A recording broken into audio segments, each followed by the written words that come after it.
Bonhomme, chers frères et sœurs qui me rejoignez sur Internet pour cette nouvelle vidéo sur Maman Marie. C'est un peu notre bonjour franciscain. On vous souhaite la paix et tout bien. Si vous vous souvenez bien, mon premier enseignement avait pour le point principal, c'était que aimer Marie, c'était tout simplement suivre Jésus. C'était par imitation de Jésus. Puisque Jésus est fils de Marie, eh bien, aimer Marie, c'est accueillir Jésus comme il est, c'est aimer sa maman, et c'est aussi devenir ce que nous sommes à travers le Christ. Nous sommes aussi fils de Marie, fils du Père éternel, nous sommes frères et sœurs de Jésus. Et donc c'était en résumé, suivre Marie, aimer Marie, c'est être en tout point comme Jésus, vouloir lui ressembler jusqu'à avoir sa propre mère que lui-même nous a donnée. Alors au début de cet enseignement, qui tombe bien, vu que c'est le mois de mai, un mois consacré à Marie, habituellement. Je voudrais me faire l'écho d'une lettre du pape François, envoyée spécialement pour le mois de mai, une lettre que vous allez pouvoir retrouver sur Internet, qu'il a écrite le 25 avril 2020. Et il nous invite, tout chrétien, à prier le chapelet durant ce mois de mai. Et pour quelques raisons, mais la première, c'est de tous nous retrouver en famille autour de Marie, de faire unité, même si nous sommes tous confinés un peu, chacun chez soi, d'expérimenter spirituellement notre même famille autour de Maman Marie, d'expérimenter cette unité que nous formons spirituellement. Et l'autre point principal de cette lettre, et je trouve ça vraiment fabuleux, il nous dit le secret pour prier Marie, le secret du chapelet, c'est la simplicité. Il ne dit pas autre chose, il ne développe pas, mais c'est pas mal à méditer. La simplicité. Et qu'est-ce que la simplicité? C'est la qualité des enfants. Et je pense que vraiment, prier le chapelet, c'est avoir une grâce de simplicité. C'est être comme un enfant, devenir toujours plus enfant de Marie, enfant du Père. Donc je vous souhaite vraiment que, et je me le souhaite aussi à moi aussi, de rentrer toujours plus dans cette simplicité qu'est la vie chrétienne. Et le chapelet nous y aide. Alors, le cœur de mon message aujourd'hui, pour toujours plus comprendre pourquoi nous prions Marie, c'est que nous allons à Jésus par Marie. C'est que pour aller à Jésus, nous voulons passer par Marie. En allant à Marie, nous allons à Jésus. Et c'est pour ça qu'aujourd'hui, je suis très heureux de m'être rapproché un peu plus du tabernacle où est Jésus et où Maman Marie, en fait, nous y conduit. Quand nous regardons Marie, eh bien, nous nous approchons toujours plus de Jésus. C'est vraiment ça. Quand on suit Marie, on s'approche toujours plus de Jésus. À Jésus par Marie. En fait, il nous faut comprendre à quel point il y a un parallèle entre l'incarnation de Jésus et notre vie. À quel point nous devons en fait faire nôtre les évangiles dans notre vie.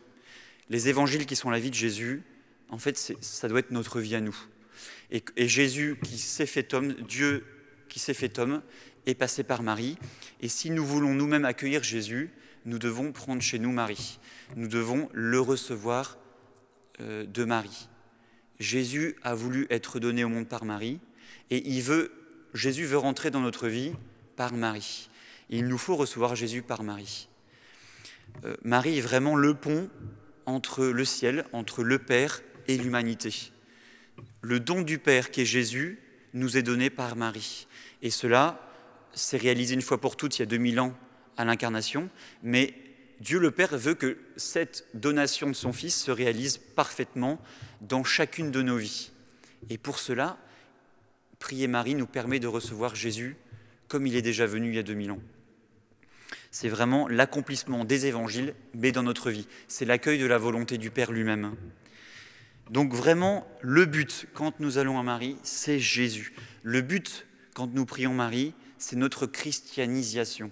C'est de recevoir Jésus. C'est d'abord accueillir Jésus, mais c'est aussi accueillir ce que nous sommes, notre être. Nous sommes d'autres Christ.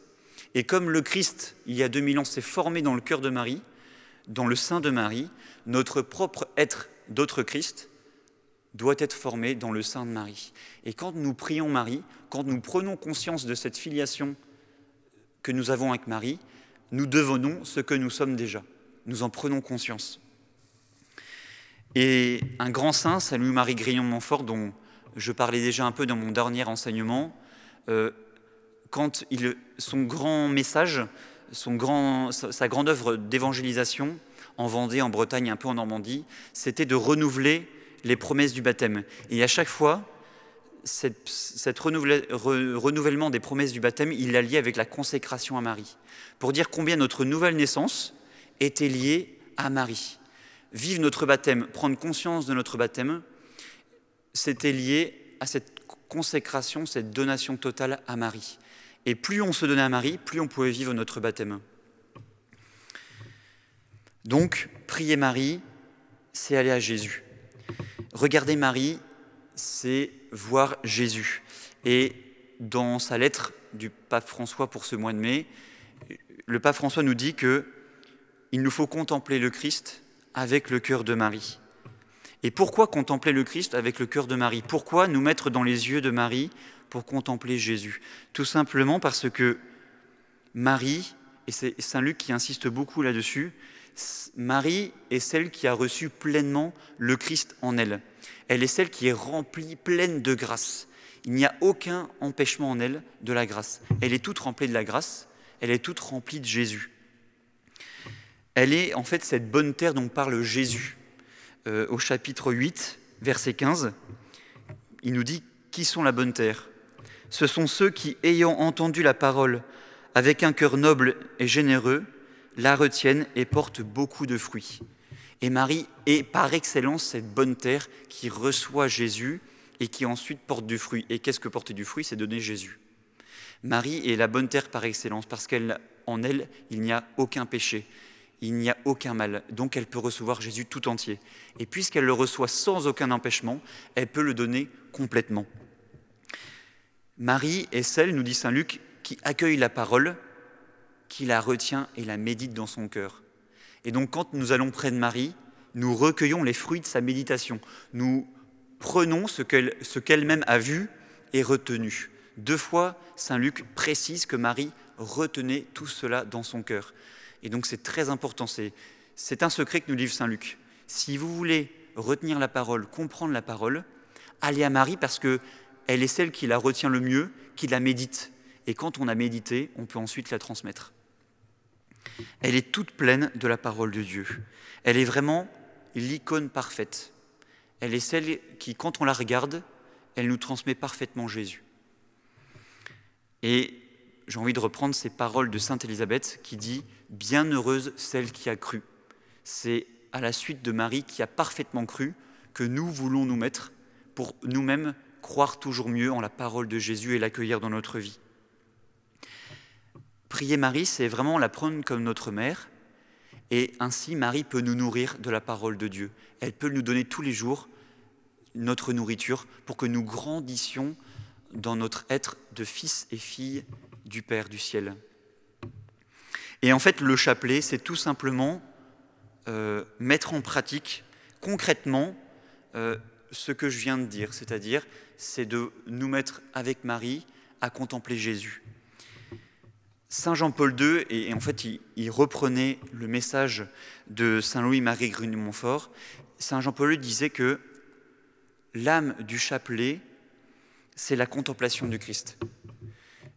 La vie du chapelet, parce que dire que l'âme du chapelet, c'est la contemplation du Christ, c'est dire que pour que le chapelet soit vivant, il faut qu'il soit une contemplation du Christ.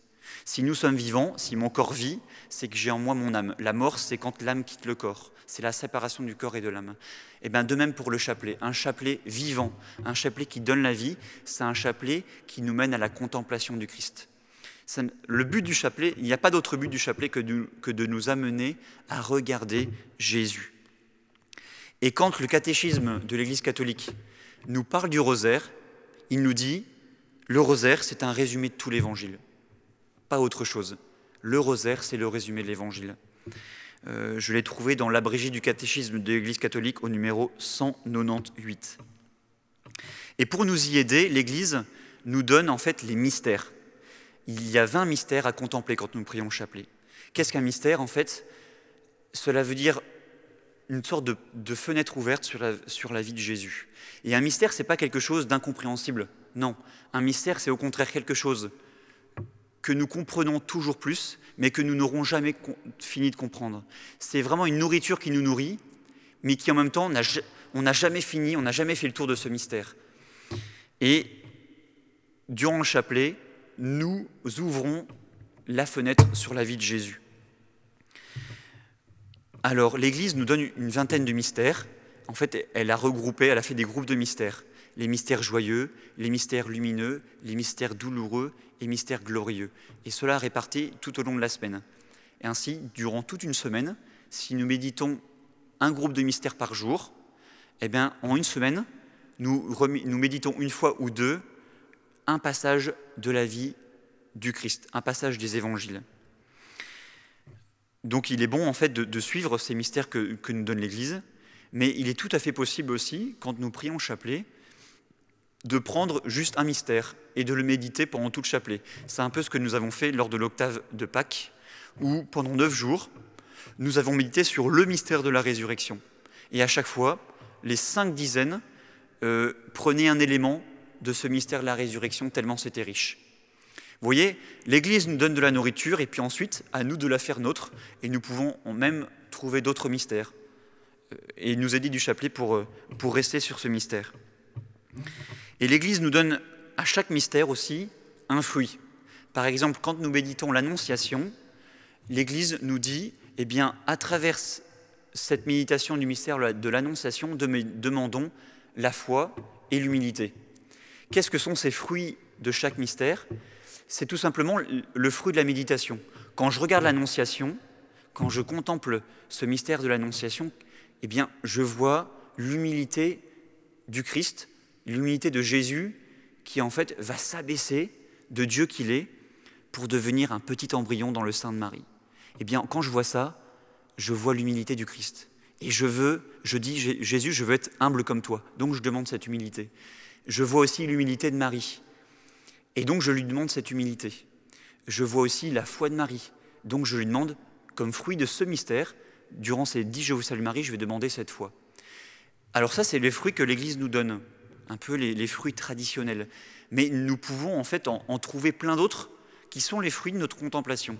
Et c'est là qu'on voit à tel point comment le chapelet est riche en fait. Au-delà de cette répétition de ce cadre qui est toujours le même, on y trouve une manne cachée, une nourriture cachée, une richesse incomparable qui jaillit de notre propre méditation. Donc, à travers ces mystères, nous puisons une multitude de fruits pour notre vie intérieure. Et plus nous allons prier le chapelet, plus nous allons nous-mêmes trouver des fruits différents. Alors, un petit moyen aussi pour rester concentré sur les mystères, et auxquels étaient aussi très attachés Saint Jean-Paul II et Saint Louis-Marie Grignon de Montfort, c'était les clausules. En fait, c'est des petits rajouts que nous, à chaque Je vous salue Marie, et qui rappellent le mystère. Par exemple, quand je prie, je médite sur le mystère joyeux de l'Annonciation, eh bien, au moment où je prononce Jésus, eh bien, je rajoute quelque chose qui est attaché à ce mystère.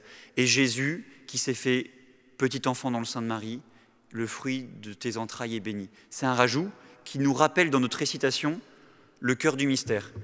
On peut dire « Et Jésus qui s'est fait enfant, et Jésus, Verbe fait chair ». Voilà, on peut trouver beaucoup d'autres clausules.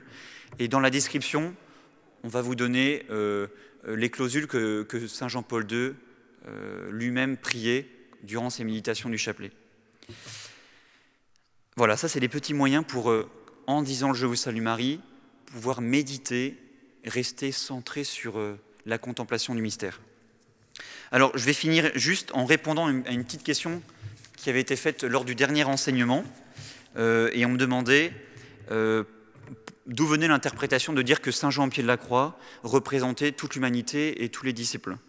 C'est assez simple, en fait, c'est une interprétation très ancienne que l'Église donne, et qui nous vient des pères de l'Église eux-mêmes, repris par beaucoup de saints, et que l'Église même, que nous retrouvons même dans des documents très récents du magistère, notamment dans l'encyclique du pape François sur la foi, Lumen Fidei, et lui-même dit au numéro 59, en parlant de Marie, « Marie l'accompagnera jusqu'à la croix », Jean 19, 25, « de là, sa maternité s'étendra à tout disciple de son Fils. » et il recite Jean 19, 26, 27.